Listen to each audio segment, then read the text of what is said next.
What's going on, everyone, and welcome back to Potted Plant Entertainment. My name is Chris, and in case you don't know, I review movies and I rank them on a scale of 0 to 100 in increments of 5. Today is a very, very special occasion on Potted Plant Entertainment because this is my 200th review.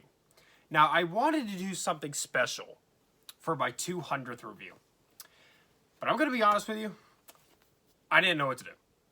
I thought about just opening up with a cool sketch, but I gotta be honest with you, I don't think I would have been able to top my one for the good, the bad, and the ugly.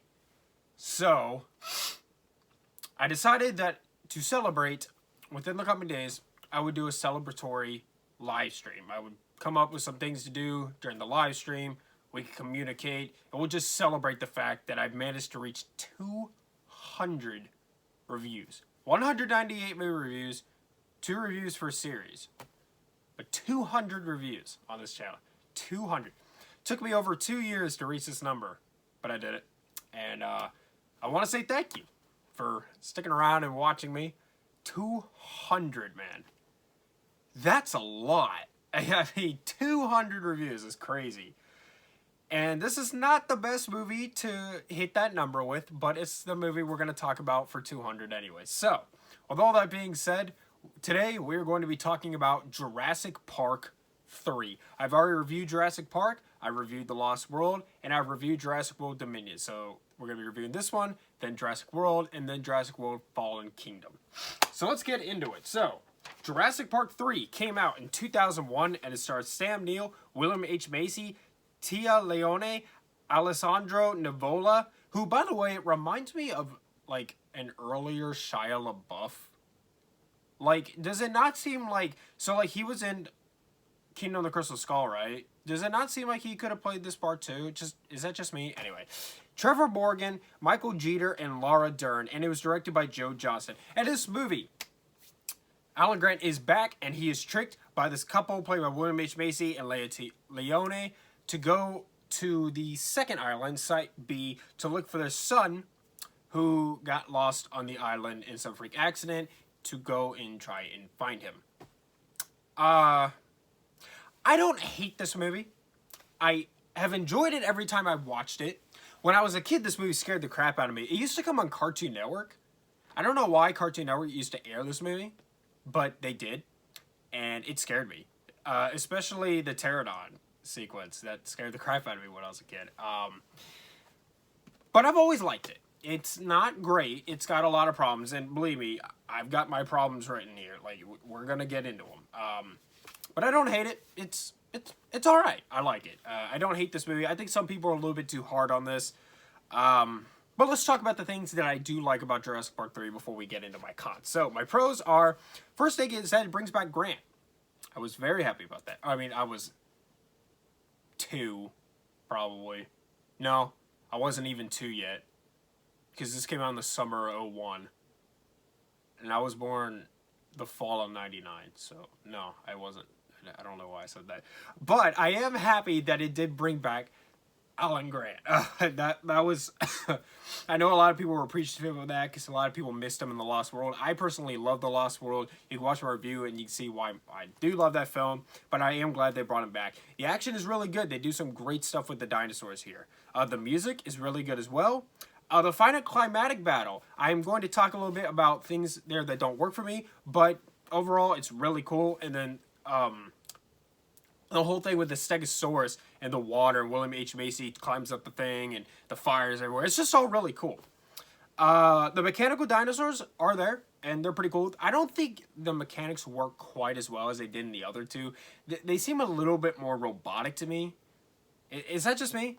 But it does have some practical effects in it. This one utilizes more CGI, and it doesn't work, and I'll talk a little bit more about that. But it's thrilling, it's intense, and it's suspenseful. There's some really good suspense and intense sequences in this movie. There's a lot of running from dinosaurs in this, and it's all really, really good.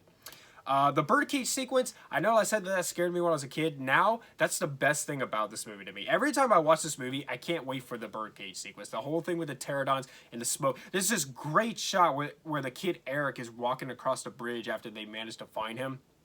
and the pterodon is walking, and it comes out of the fog. Oh, it's so creepy, man, but it's so good. It's so good. That entire sequence to me is just fantastic. That's easily the best part of Jurassic Park 3 for me.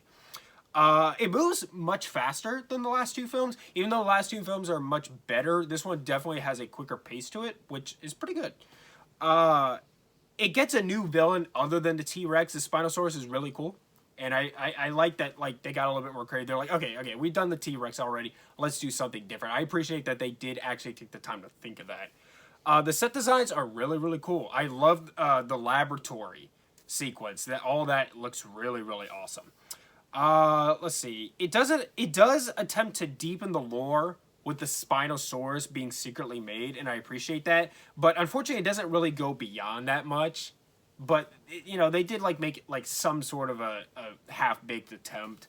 And Eric, the kid, is really good. Jurassic Park is known for having fantastic child actors and child characters. I know people don't like Clone Girl. Okay, I get it. But before Fallen Kingdom, Jurassic Park had a great track record of always having these great child actors and these great child characters, and Eric is no exception to that. He is fantastic in this movie.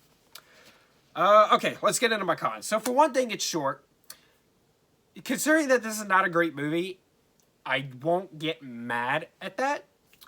Because this movie is an hour and a half, and the other two movies that came before this are over 2 hours. So if this movie, I guess if it was able to have more good stuff, I wouldn't mind it being over 2 hours. But if the rest of the movie is just going to continue having the same problems that it did throughout, okay, I'm alright with it being an hour and a half. This is one, I'm just gonna get this one out of the way. Alan! Yes, the talking raptor. It's horrible, I hate it. It's one of the worst things in cinema history. I hate it, I know you hate it. And you know what's interesting is that I feel like people wouldn't be quite as hard on this movie as they are if this movie didn't have that. You know what I mean? I just feel like because people hate that so much. It's the same thing with The Lost World. I feel like people would be nicer to The Lost World if it wasn't for the gymnastics scene. But it's just that one moment that people, like, for some reason, really seems to bring it down the experience for them. It also has some annoying characters. The Kirbys are pretty annoying. I don't like the Kirbys very much. I do like William H. Macy very much as an actor, but I just thought the Kirbys they're annoying, especially Tia Leone. I loved her in Bad Boys, but here she is really obnoxious. The special effects are the worst of the Jurassic Park trilogy. Actually, they're the worst of the entire 6 films. This movie... So, what the first two did was they would have CGI for wide shots of dinosaurs, and then when you got up close, they would have robots. That way, you couldn't see it as much, and it wasn't as obvious. Well, this movie didn't give a crap, and so a lot of special effects here do not work. And I haven't seen this movie in high def before, but I'm sure it does not look good in high def. I got this on DVD, and I imagine in high def it's like even worse. They get close-up shots of these dinosaurs in CGI, and it does not hold up anymore. Let's see. So there's this stupid scene where, like, they find Eric's his camera, his video camera, and then Udesky walks up with his flashlight, and they can't turn it on. He's like, I have an idea, and unscrews it, and he takes the batteries out, like, to put it in the camera, but those batteries would never work on that camera, so it's really dumb. I also didn't really like that they didn't kill Billy. It was a major cop-out. He was originally supposed to die in that scene, but apparently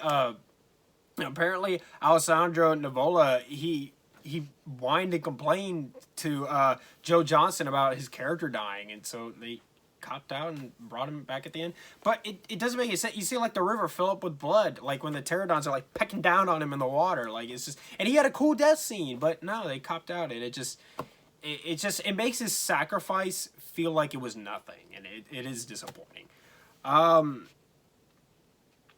Also, so I've never heard anybody else talk about this with Jurassic Park 3, but this is one thing I've always noticed about this movie, and I feel like I'm the only person who's ever noticed this. So, the Stegosaurus, right? It's a Spinosaurus, that's it. The Spinosaurus, it swallows their, like, universal phone, and they hear the phone through its stomach, right? Like, when it approaches them, they can hear the phone ringing. First of all, what did that block out, like, any signal it could get? And secondly, how could, like, wouldn't the stomach and all be too thick for the noise to get out? Is it, maybe I'm wrong, but it just seems to me like that doesn't make sense. Let's see. This movie is also, it's very dark. Now, normally I wouldn't count that as a bad thing, but it's just that this movie doesn't have as, this movie is more of a horror film and less of an adventure film like the first two were. The first two felt more like adventure films. This one feels more like a straight horror. And I don't know. I didn't enjoy that as much personally. I don't like that Sam Neill and Laura Dern broke up. I talked about in my Jurassic World Dominion review how grateful I was that, spoiler alert, if you haven't seen Jurassic World Dominion yet, this is a spoiler, at the end of the movie, they get those two back together. And that was very nice because they fixed what this movie did. And I never liked that they had those two break up. I hate that. Let's see. It's also kind of cartoony at times. Like, when they go into the lab sequence, like, there's this raptor that, like, puts its head behind, like, this glass cylinder thing filled with, like, I don't know, sciencey liquids or whatever. Anyway, but it has its face there, and it's like trying to trick Téa Leoni that it's a floating head in the glass. That's really dumb. Okay. Nobody talks about that as much as they talk about Alan, but they should, because that's really dumb. Maybe not as bad as Alan, but it's bad. Let's see. The pterodons get loose at the end of the movie, and nobody cares. They're flying back to the mainland with them, and they're just like, oh, look at the pretty pterodons flying in the sunset. Oh, it's so pretty. They just tried to kill you, and now they're going to the mainland. Now, do they not still have, like, that thing in them that's supposed to, like, fry their brains? They get too far away from the island. Is that why? Or did they not have that anymore? Or are these, like, all natural? Are these ones, like, natural born? I don't know, but they're just like, oh, it's so pretty. And it's like, they just tried to kill you, and they're going back to, they're following you to the mainland where they're going to kill more people, dude. Okay, let's see. There's no tension between Grant and the Kirbys. Like, they tricked him into going to this island. And he's mad about it for like 2 seconds.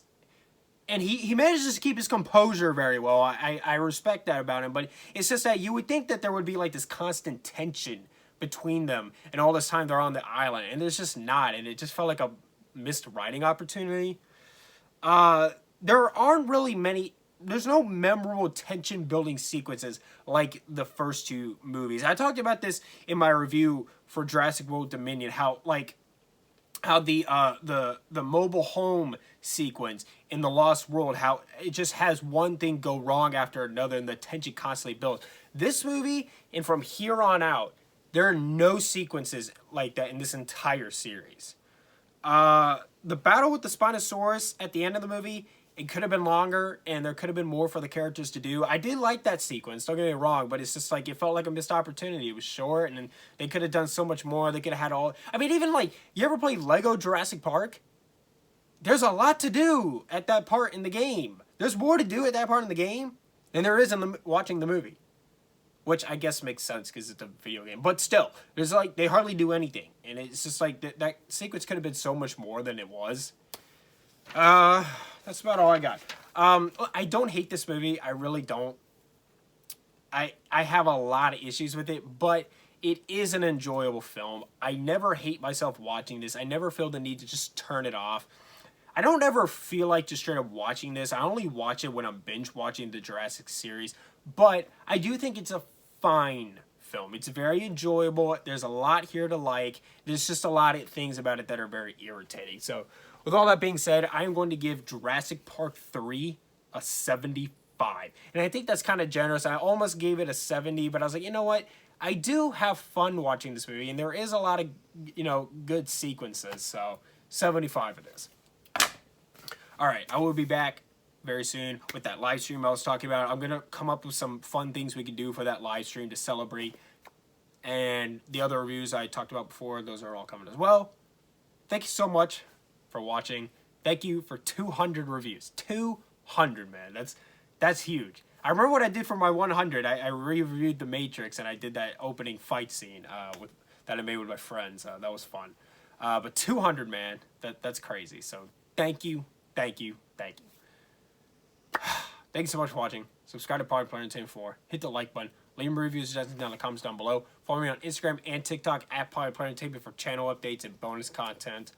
And much love.